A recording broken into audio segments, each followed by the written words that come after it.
귀한 찬양 하나님께 영광이 된 줄 믿습니다.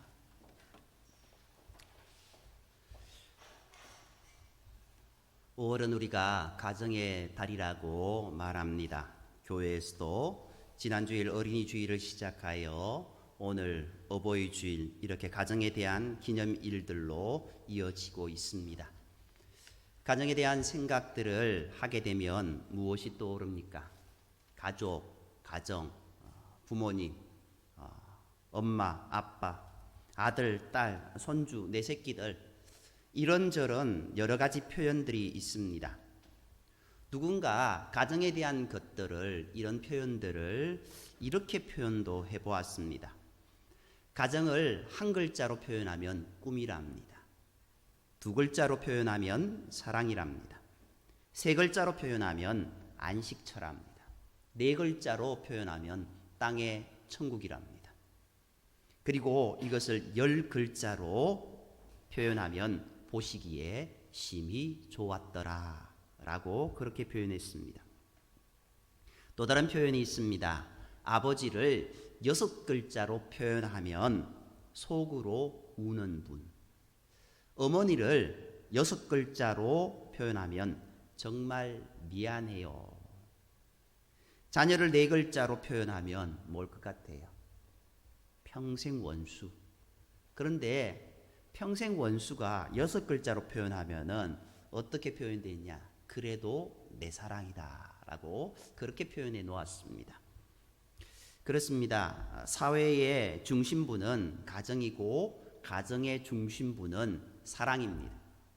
성숙한 인간이 될수록 자녀들은 부모님을 진심으로 사랑하고 부모님은 자녀들을 한없이 사랑합니다. 이러한 사랑이 위로는 하나님을 사랑하며 옆으로는 이웃을 사랑하고 가정에서는 부모님께 절대 순종하는 삶을 살게 합니다. 그것은 어떠한 윤리, 도덕 이상의 고귀한 가치입니다. 성경은 하나님의 절대 지상 명령으로 효도를 명하고 있습니다. 인간이 해도 되고 안 해도 되는 선택의 문제가 아니라 절대적으로 실천해야 하는 지상 명령이라는 겁니다. 다른 모든 율법은 하지 말라라고 말씀하고 있습니다. 그렇지만 부모님에 대해서만은 하라라고 말씀하고 있는 것도 부모 공경의 절대성을 말해주고 있는 것입니다.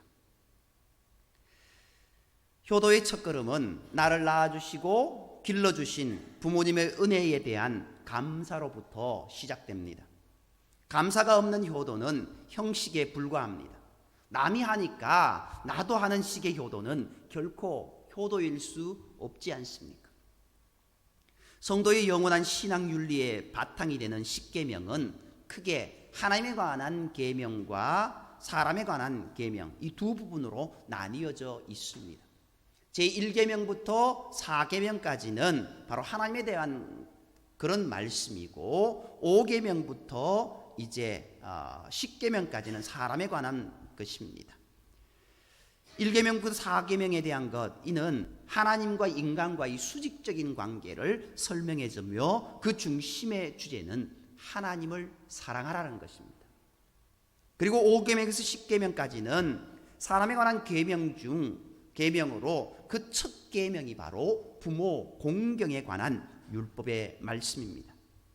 이 계명은 수평적인 계명으로 이웃 사랑에 관한 계명들로 이루어져 있습니다.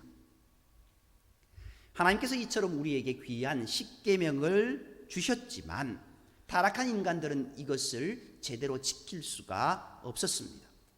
더군다나 9을 다 지켜도 하나를 범하면 10가지 모두를 범하는 결과를 낳게 되는 것이 십계명의 원리입니다. 그래서 하나님께서는 10가지 항목들을 다 제쳐두고 사랑만 있으면 이 모두를 지킨 것으로 인정해 주시겠다고 로마서 13장에서 말씀하십니다. 부모님 공경은 율법적인 공경이 아니라 감사와 사랑과 은혜 이 세 가지로 공경해야 합니다. 아무리 마음이 착하고 선하고 효심이 가득하다 해도 하나님을 중심으로 해서 부모님을 공경하지 않는 것은 다 가짜입니다. 하나님을 진정으로 사랑하는 자만이 부모님 또한 진정으로 사랑할 수 있기 때문입니다. 우리가 하나님을 사랑하는 증거가 무엇입니까? 요한일서 4장 20절 말씀에 보면은 그 형제를 사랑하지 않는 자가 보지 못하는 바 하나님을 사랑할 수 없다라고 말씀하고 있습니다. 보이는 부모님과 가족을 사랑하지 못하고서 보이지 않는 하나님을 어떻게 사랑할 수 있겠느냐라는 말씀입니다. 현대인의 무서운 악은 부모를 거역하고 감사를 잊어버린 것입니다. 그래서 디모데후서 3장 2절 말씀에 말세의 징조 중에 하나는 자식들이 부모를 거역하는 것이라고 했습니다. 부모님에 대한 효도는 모든 윤리와 도덕, 모든 생활 강령의 중심이 됨에도 불구하고 그것을 제대로 행하지 않고 있습니다. 예수님은 자신이 가장 힘들고 고통스러울 때 자신보다 어머니를 먼저 생각했습니다. 그리고 요한에게 예수님의 어머니 마리아를 부탁합니다. 그 고통의 순간에도 보라 내 어머니라고 그렇게 어머니를 부탁합니다. 이렇게 예수님께서 말씀하신 의도는 요한에게 자신의 친어머니처럼 섬겨주기를 바라는 마음이었습니다. 이것이 진정한 효도가 아니겠습니까? 그러기에 자신의 어머니를 요한에게 맡기는 최선의 방법을 선택하신 것입니다. 비록 자신은 죽어가지만 그 어머니를 누구보다 사랑하였습니다.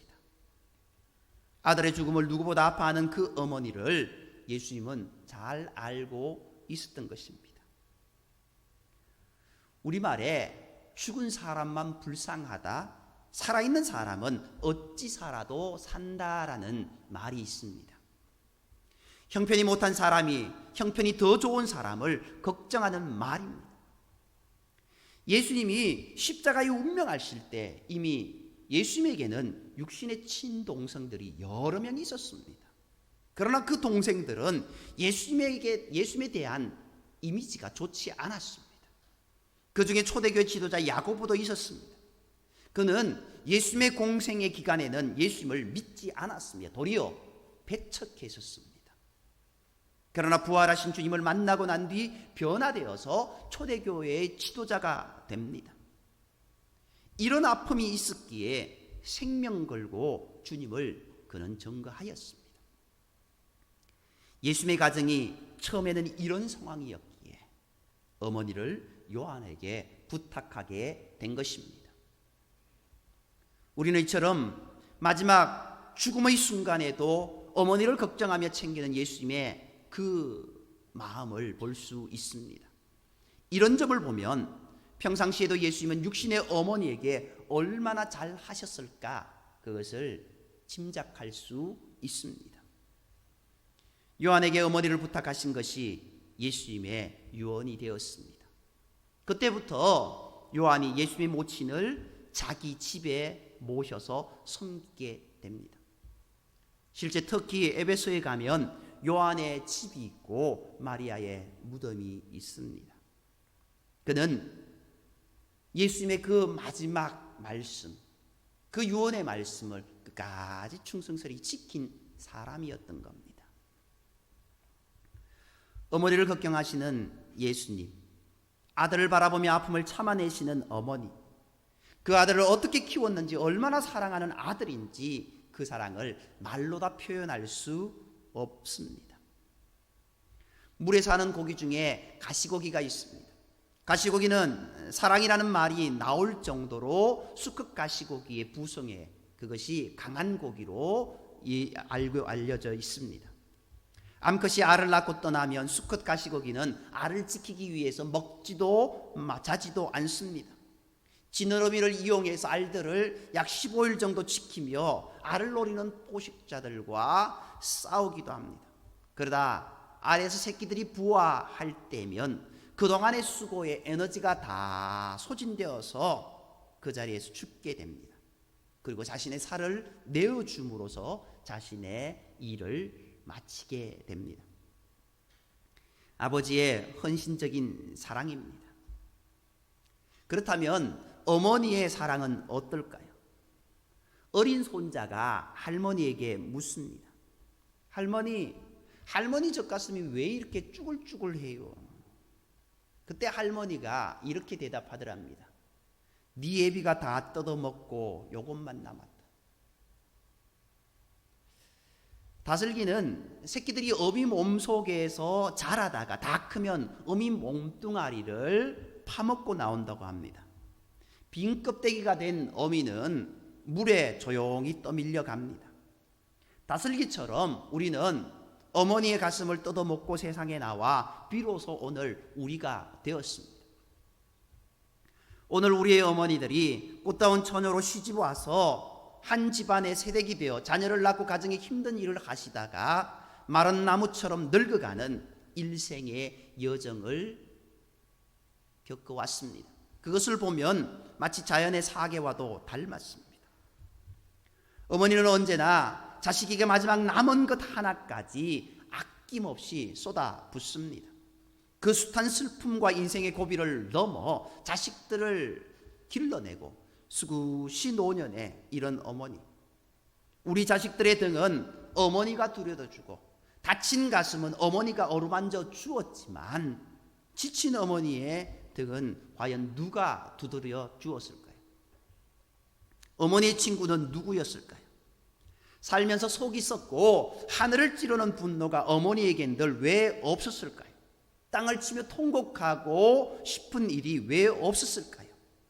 그럴 때마다 어머니는 어디다가 화풀이하고 무엇을 잡고 사정하며 어떻게 그 순간을 이겨냈을까요?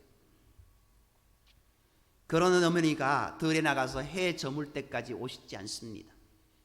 달빛 아래 어디선가 호미소리, 밭끝 저쪽에 어머니가 부지런히 밭을 메고 있습니다. 몸짓이 격렬합니다. 어머니는 그렇게 화를 땅에다가 풀었을 것입니다. 땅한테 사정하고 땅을 파 뒤집으며 생각을 뒤집어 엎었을 것입니다. 그런 어머니의 친구 누구였을까요? 여름에 뜨겁고 환한 시절이 가고 수확의 계절 가을이 지나면 싸늘한 겨울이 오듯 그토록 성성하고 다부지던 어머니도 마침내 마른 나무처럼 늙어갑니다. 귀가 멀어 이제 자식들이 도란도란 건네는 이야기조차 제대로 들리지 않는 어머니. 자식들은 그는 어머니의 늙음을 서러워하며 울음을 삼키지만 이제 어머니에겐 그 울음소리조차 제대로 들리지 않습니다. 잘 듣지 못하는 어머니의 모습이 가슴 아파서 보청기를 해드리겠다는 자식들의 말에 어머니는 고개를 젓습니다. 아니다. 늙으면 세상 소리 다 들을 필요 없다라고 말하십니다. 어머니에게 소원을 묻습니다. 어머니는 자신에게 말합니다. 없다. 자식들 고생 안 시키고 안 아프고 그냥 바람처럼 훌쩍 떠났으면 좋겠다라고 말합니다. 언젠가 우리 모두의 어머니는 소원대로 바람처럼 훌쩍 떠나갈 것입니다. 그리고 남은 자식들은 자식들의 고생을 덜어주기 위해 한없이 작아져 가다가 마침내 바람처럼 사라진 어머니를 그리워하며 남은 날들을 살아갈 것입니다. 그렇게 우리 모두는 어머니라는 아프고도 선명한 그 다리를 건너 세상으로 나왔습니다. 이러한 시대에 우리는 십자가의 상에서 죽어가면서 마지막 순간에도 자기를 낳아주신 어머니를 생각했던 예수님의 그 효도처럼 우리 모두 부모님의 은혜에 감사할 줄 아는 참된 자녀가 되어야 될 줄 믿습니다. 송강정철의 훈민가는 이렇게 시작합니다. 아버님 날 낳으시고 어머님 날 기르시니 두 분 곧 아니시면 이 몸이 살아실까? 하늘 같은 가없은 은덕을 의대에 다여 갚사오리. 어버이 사라진 제 섬길 일난 다 하여라. 디나간 후면 애답다 어찌하리. 평생에 고태 못할 일이 이뿐인가 하노라. 부모님의 은혜가 얼마나 큰지 하늘 같다고 말합니다.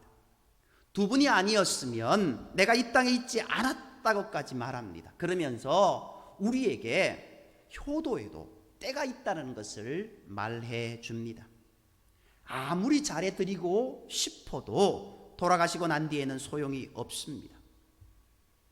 마찬가지로 이 세상에서 아무리 지극정성을 다하고 노년에 편히 모신다 한들 구원받지 못한 우리 어머니, 아버지들은 결국 유황불이 꺼지지 않는 지옥에 갈 수밖에 없습니다. 그러므로 최상의 효도는 부모님을 예수님 믿게 하는 것입니다. 온 천하를 얻고도 제 생명을 잃으면 무엇이 유익하리요? 라고 하셨던 예수님의 말씀과 같이 부모님의 생명을 위한 길, 부모님을 예수님께로 인도하여 연결해 드리는 일이 최상의 효도가 되는 것입니다. 부모님을 전도하지 못한 사람은 빚진 사람과 같습니다. 참으로 부모님을 공경하는 자녀라면 불신앙의 부모를 생각할 때 눈물 없이 어찌 어버이날을 지킬 수 있겠습니까? 에베소 6장 1절에서 3절 말씀에는 내 아버지와 어머니를 공경하라, 이것이 약속 있는 첫 계명이니 내가 땅에서 잘되고 장수하리라 라고 말씀하고 있습니다. 출애굽기 20장 12절에도 같은 내용의 말씀이 나옵니다. 따라서 부모님에 대한 우리의 효도는 주 안에서의 효도입니다. 천하보다 귀한 부모님의 영혼을 생각하여 하나님 앞에 눈물을 뿌려가며 기도한 적이 있습니까? 부모님께 효도하는 사람은 사회에서도 잘 됩니다. 소학에 보면 부모를 사랑하는 사람은 남에게 미움을 받지 아니하고 부모를 공경하는 사람은 남에게 업신여김을 받지 아니한다라고 말씀합니다. 논어에도 그 사람됨이 부모에게 효도하고 어른에게 공경하면서 상사에게 반항하지 않는 자 안 되는 것이 없다, 이렇게 말하고 있습니다.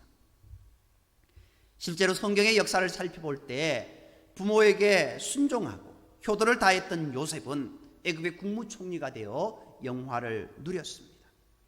하지만 부모의 말에 불순종하고 거슬렸던 엘리 제사장의 두 아들 홈니와 비느하스는 어떻게 되었습니까? 한날 한시에 전장에서 비참한 최후를 맞이했습니다. 그러므로 주 안에서 하는 효가 얼마나 큰 축복이 되는가를 알 수 있습니다. 오늘은 전국 교회가 어버이 주일로 지키는 주일입니다. 마음으로라도 부모님을 생각하는 주일이 되었으면 좋겠습니다. 효도는 언제나 할 수 있는 것이 아닙니다. 시간이 얼마 없습니다. 기회도 잠깐뿐입니다. 이런 사실을 주님도 아셨기 때문에 요한에게 자신의 어머니를 부탁하신 겁니다. 눈물 없이 못 가는 길, 피 없이 못 가는 길, 영문 밖의 길이 골고다의 길이오니 영생복락 얻으려거든 이 길만을 걸어야 돼. 불효해도 가야 하고 죽더라도 가야 하리. 우리가 잘 아는 주기철 목사님의 영문 밖의 길이라는 시의 일부입니다.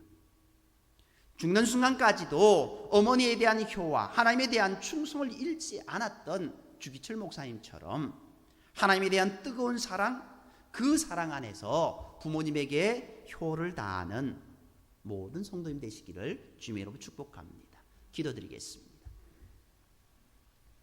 사랑과 은혜의 하나님,